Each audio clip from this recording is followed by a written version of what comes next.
Kuna mitego tunaweza tukategewa na vinategwa kwa siri, na vikitegwa vinakuja kimwili. Sema fire.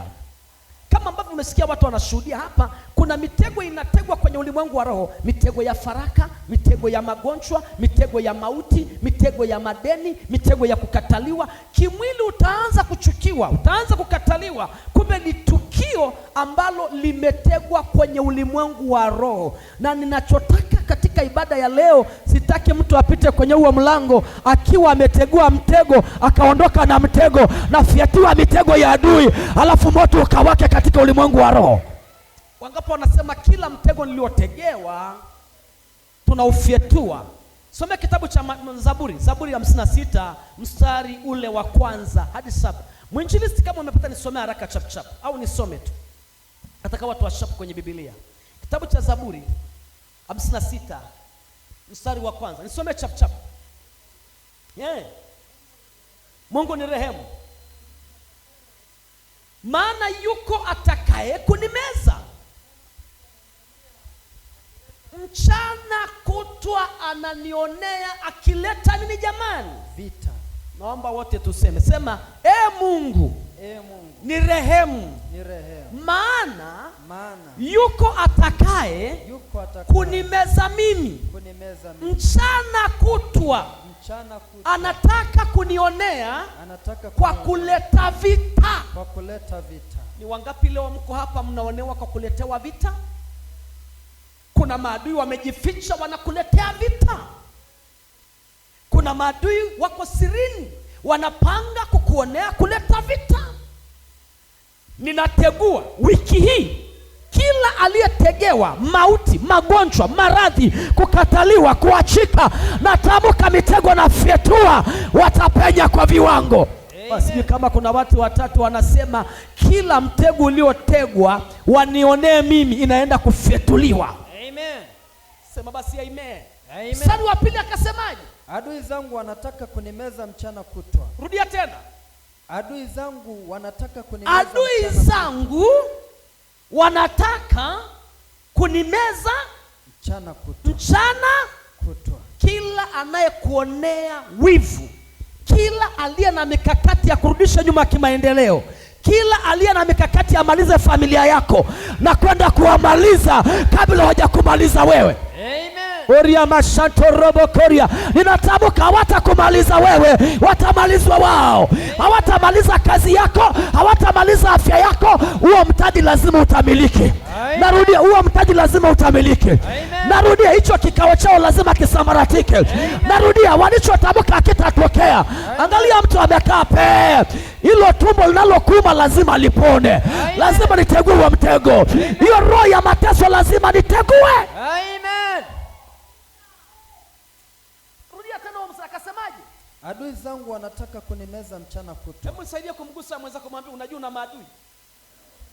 Guse basi, mwambie wewe usichuku ukafikiri kila mtu anakupenda. Hakuna mtu hana adui. Hakuna mtu ana nini? Hakuna mtu ana nini? Adui. Akia Mungu, kuna watu Mungu ananishuhudia mko hapa, mkiwa mnakaa hapa, kuna mtu anakutafuta tu kwenye satellite. Je, mtego umetimia? Je, yuko wapi? Je, amefanikiwa? Na hiyo nyumba yake inaendeleaje? Na hiyo kazi yake inaendeleaje? Na wengine mmeshaharibu vitu vya watu na maadui zenu wananyanyuka kwa upya. Natamka hawatanyanyuka. Amen. Arobo shakoriama, hawatanyanyuka, wadondoke Bwana. Ninatamka kwenye upako huu hawatanyanyuka, watadondoka Bwana. Amen. Nasikika kweli mahali hapa. Amen. Hivi unajua maana ya mtego? Sema mtego unafyatuliwa leo. Mtego unafyatuliwa. Glory njoo, samani kukutolea mfano. Chap chap, kimbia hapa mama. Kimbia. Nilipenda ushuhuda walikuwa wangapi walikuwepo Ijumaa? Mlikuwepo Ijumaa Amen. Akasemaje? Nilitegua mtego kwenye nini? Nilisemaje? Baba, ulitegua mtego kwenye nini? Yaani tulikuwa kila tukipanga kupawa nyumba, ila inaenda kwenye matibabu.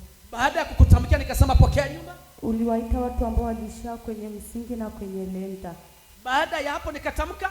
Ulitamka tu baba, milango ikafunguka. Ndio baba. Na aliyekuwa na waloga akaja akaropoka akasema kwamba kila tukitega mitego baba yako wa kiroho anafegua. Mimi nategua. Ndio baba. Mtu amekuja live. Ndio baba. Anaropoka live. Yaani baba amekuja live kabisa, sio kitu. Anakuambia nimekufunga usijenge nyumba. Yaani anasema mnavolala usiku wa manane na wazunguka kufanya vitu vyangu. Anawazunguka. Ndio baba. Na alikuwa ni mtu ambaye hujamjua. Yaani baba ilikuwa kumbe adui wa mtu ni wa nyumbani mwake. Ni karibu kabisa. Ni mtu ambaye hata hauamini. Okay. Ukaja tena yule ambaye alisema nikatamka nini akalia usiku kucha. Yaani baba ulisema kwamba mwezi wa 10 mwaka jana ulisema kwamba na wanyanyua wakina Esther. Wa familia. Ndio baba, ulikuwa tu naomba ukasema elekezeni mikono mlikozaliwa. Ndio baba, ukasema yote aliyekaa kwenye lango la familia. Ndio baba, ukasema kwamba namdondosha. Aliyekuwa mimi nimesema wale wanaosimama kwa niaba ya familia. Yaani baba ulisema wasimame kama malango. Yaani kama wakina Esther. Ndio baba, ulisema na wanyanyua wakina Esther kwenye familia. Ndio baba. Nikasema anayesimama kwenye lango la familia. Ukasema aliyesimama kwenye kutesa familia. Ndio baba. Namdondosha. Unasema namdondosha, ukasema elekezeni mikono mlikozaliwa, mimi nikaelekeza nilikozaliwa. Aliyekuwa anatesa familia ya kwetu alilia mpaka asubuhi. Hakulala. Alilia mpaka asubuhi. Jamani, angalia mtu nimesema nyosha mikono uliko, akasimama kwa niaba ya nini? Anayetesa familia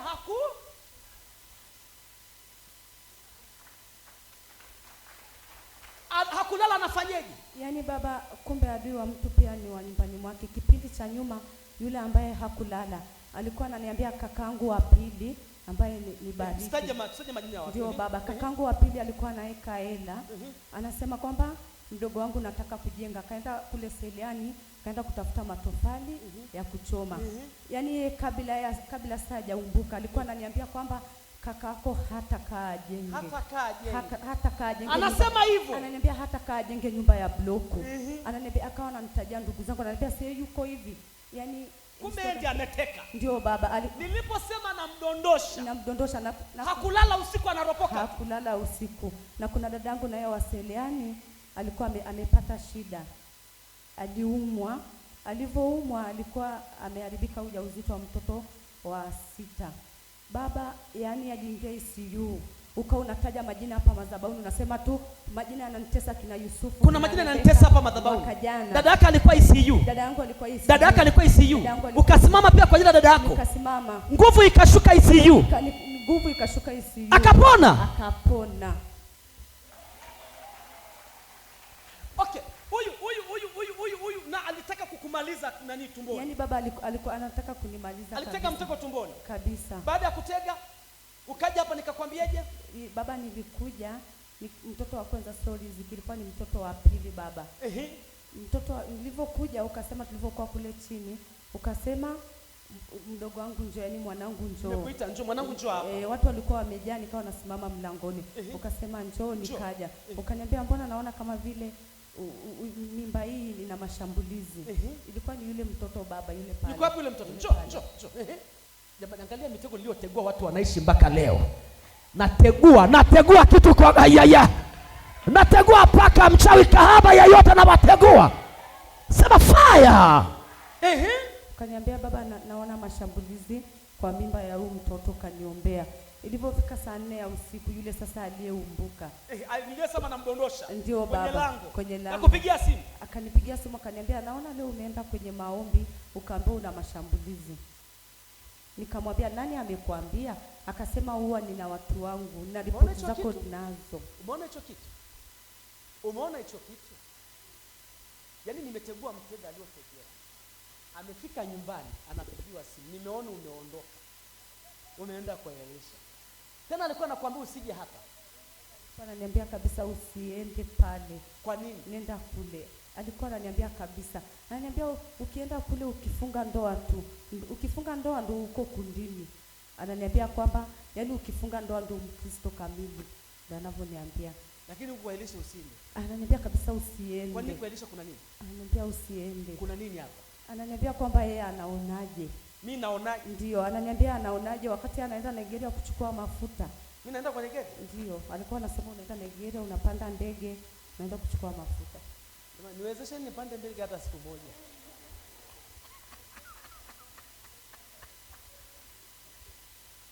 Jamani, hatupendi kutaja majina ya watu.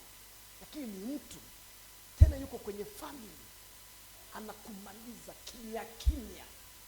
Ninachotaka leo, kama ambavyo unafikiri watanipenda, nimetegua watanipenda, watanipenda jamani, watanipenda jamani. Nikiwa hapa nikasema, anayefunga familia elekezeni mikono nyumbani kwenu.